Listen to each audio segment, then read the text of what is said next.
Bonjour à tous, voici l'histoire, le loup qui ne voulait plus marcher. Un soir, Loup rentra chez lui épuisé d'avoir joué dans la forêt. Il avait les pieds gonflés et les jambes en papier mâché.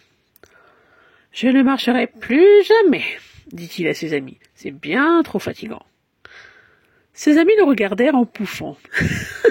Ce loup, il était trop marrant.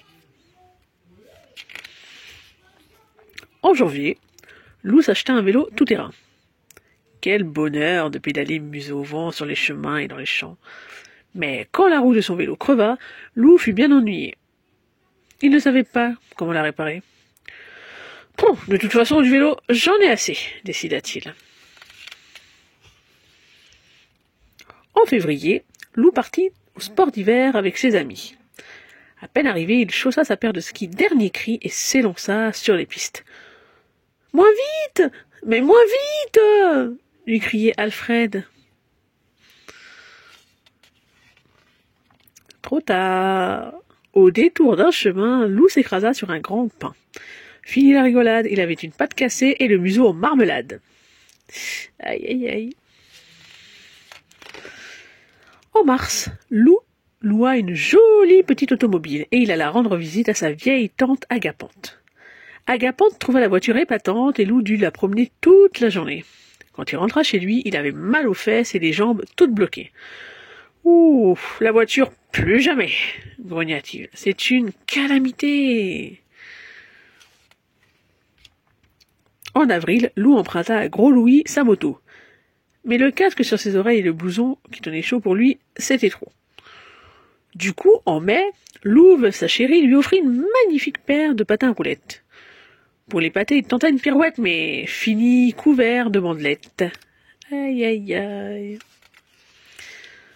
En juin, Loup trouva une paire de bottes de 7 lieues. Il les enfila. Le premier pas le mena de l'autre côté de la forêt. Le second pas, plus loin encore, là où il n'était jamais allé. « Enfin !» cria le loup enchanté. « J'ai trouvé chaussures à mon pied !» Sauf qu'en criant, il réveilla 2 ogres qui se mirent à hurler. « C'est lui qui a volé les bottes. Attrapons-le pour le goûter !» Ouh, vite, Loup se déchaussa et disparut dans un terrier. En juillet, Loup s'acheta un billet de chemin de fer pour aller voir la mer.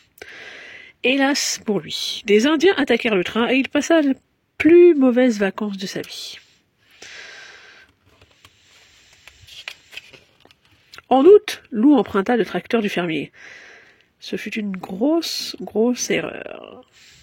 En septembre, Loup accepta de conduire le carrosse d'une princesse sans cocher. Bien mal lui en prit. Il faillit finir en bouillie quand le carrosse changea en citrouille à minuit. En octobre, Loup fut invité au mariage de sa sœur, Sarah Loup. Elle habitait au Canada, à des milliers de kilomètres d'ici.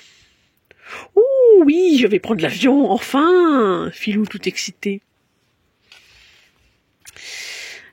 À peine décollé, l'avion fut pris dans une tempête terrible.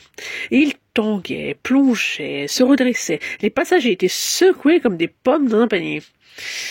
Le voyage fut un enfer, et jamais Loup n'oublia son baptême de l'air.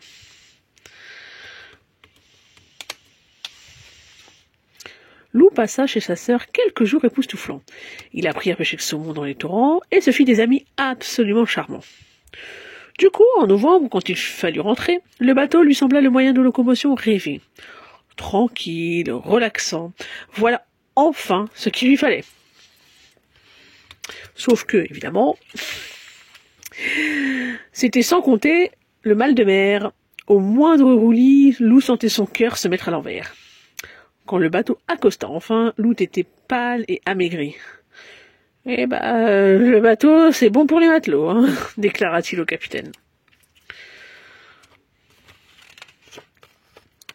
Décembre était arrivé dans la forêt. Loup marchait tranquillement quand un traîneau vint se poser à ses côtés. « Hé, l'ami !» fit une grosse voix. « Il se fait tard. Voulez-vous que je vous dépose quelque part ?» Loup leva les yeux vers le grand bonhomme rouge et il répondit. C'est gentil, Père Noël, mais je vais marcher. Voyez-vous, les deux pattes par terre, c'est vraiment ce que je préfère. Et voilà la fin de l'histoire. À la prochaine.